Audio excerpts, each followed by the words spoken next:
Cara menghindari stroke. Ini teorinya. Di rumah ada. Nah, pertama kita sering-sering mengetek fisik kita. Apa fisik kita? Asam uratnya dikontrol. Saya kemarin saya cek baru 6,6, udah agak tinggi dikit.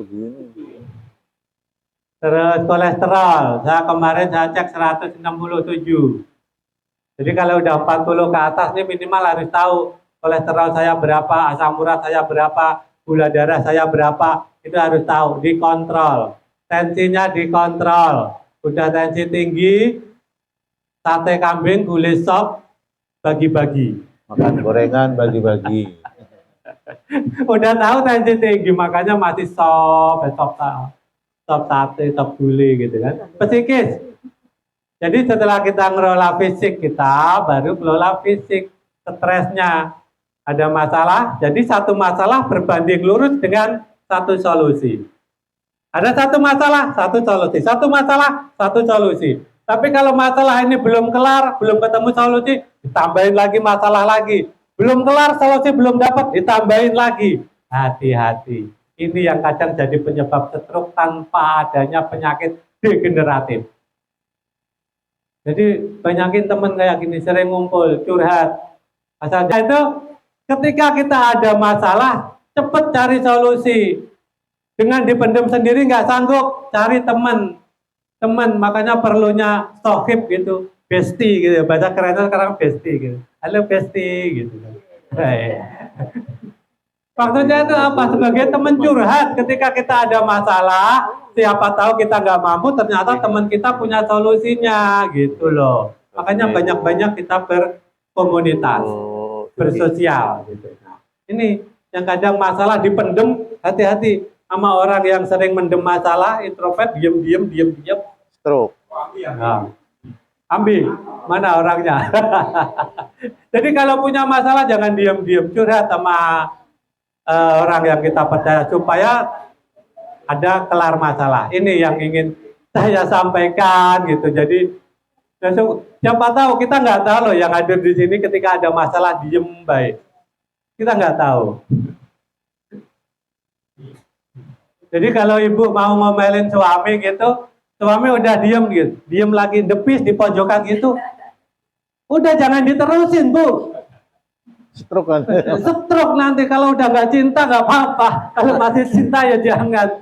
Tapi kalau udah ngomel, kemudian suami udah depis aja di pojokan gini, stop ngomongmu menengok.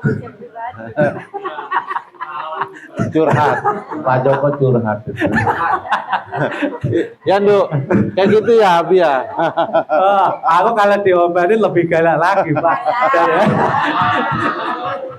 Daripada diem, tahu-tahu perak aja. Itu hati-hati. Makanya pengen menyajikan materi itu ini. Jadi kita bisa saling mengetahui kondisi baik itu teman ataupun pasangan. Kalau udah kita omelin, kita marahin kok diem aja itu jangan diterusin. Jangan diterusin. Jadi hal-hal psikis inilah kadang yang menjadi banyak faktor pemicu stroke. Ini ada 2 kejadian teman saya. Teman saya persis seumuran dengan saya, di tempat kerja yang sama, dengar kabar berita terakhir stroke dan akhirnya meninggal. Saya iseng-iseng buat tanya temennya, namanya N lah gitu. Itu kenapa si N stroke? Kenapa stroke-nya? Istrinya galak. Gitu. Padahal dia tidak punya riwayat penyakit. Orang seumuran saya, dia ceritanya dia kena PHK, tidak berpenghasilan, kebutuhan banyak. Nah, diomelin iya, dituntut iya, stroke gitu. Makanya ayo kita berkomunitas, nanti ada baksos, ikut baksos supaya apa? Supaya ketika ada masalah di rumah kita kumpul teman, ketawa ke TV gitu loh. Ada solusi, ada punya masalah, kita bisa curhat solusi seperti itu. Oke, kelola stres, manajemen kolbu. Berbicara tentang kolbu, saya ingat sebuah hadis yang bunyinya itu kalau nggak salah gini, ala fil jasadi mudghah Wa idza sholahat sholahal kullu wa idza fasadat fasadal jasadu kullu ala wahiyya qalbu. Nah, sesungguhnya dalam diri manusia terdapat segumpal daging. Manakala daging itu baik, maka baiklah seluruh tubuh. Tapi manakala daging itu rusak, rusaklah seluruh tubuh. Ala wahiyya qalbu, dan daging itu adalah Hati. qalbu. Kenapa saya menyebut qalbu? Karena qalbu itu kalau bisa diterjemahkan secara harfiah, secara huruf, itu artinya jantung. Jantung.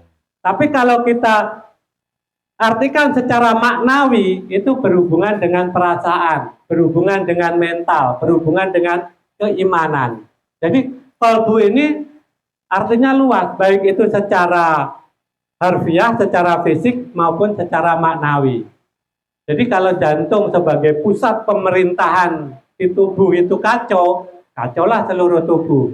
Kalau keimanan, mental, emosional, spiritual tadi kacau, kacaulah seluruh tubuh. Nah, makanya ini ada manajemen qalbu. Dulu ini ada acara rutin di TV, Ya. di ACTV, Agim. dikelola Agim kalau nggak salah. Namanya manajemen qalbu. Nah, itu pentingnya manajemen qalbu untuk menghindari stroke. Tuh, ternyata bukan hanya pengaruh fisik makan sate, sop gulai, sop kambing, Pak. Qalbu main, Pak. Mengatur emosi. Nah, ini aku kalau ngomong emosi ntar nyampe rumah dikomplain sama anakku. Oh. Ngomong doang bisa, di rumah emosian. Artinya ini emosinya diatur. Sebenarnya emosi itu dalam artian bukan hanya meluapkan kemarahan.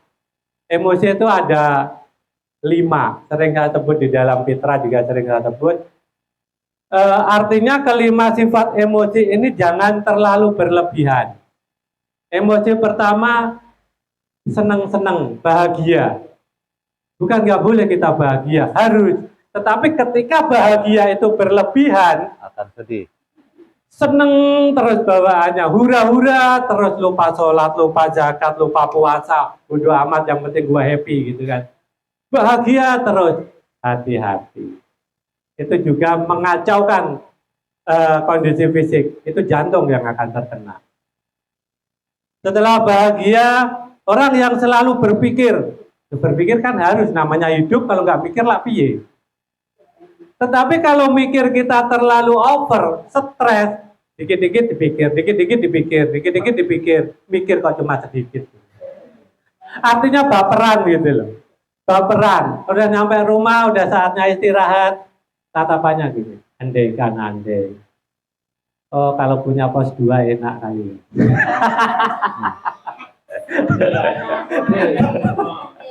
Artinya itu selalu berandai-andai, tidak sesuai dengan kenyataan. Nah, itu yang akan terjadi adalah Lambung. penurunan kerja lambung. Oke, berandai-andai, bukan nggak boleh mikir, tapi jangan berlebihan. Ada takut yang berlebihan juga nggak boleh. Kemudian sedih yang berlebihan juga nggak boleh. Nah, ini ketika itu dilakukan berlebihan emosi, bisa mengarah ke sini. Spiritual akidahnya. Ya, buat orang Muslim, akidahnya harus kuat. Karena ada kalanya stroke itu juga gangguan dari dunia lain. Dalam hal ini jin. Oke, kita lewat saja. Variabel yang lain, zat kimia berbahaya dari sekitar kita bisa masuk lewat makanan, minuman, ataupun udara. Saya sebut tadi bahwasanya tubuh dikatakan sehat apabila secara fisiknya bagus, mentalnya bagus, spiritualnya bagus. Insya Allah sehat. Tapi kalau salah satunya ini melehoi, hati-hati.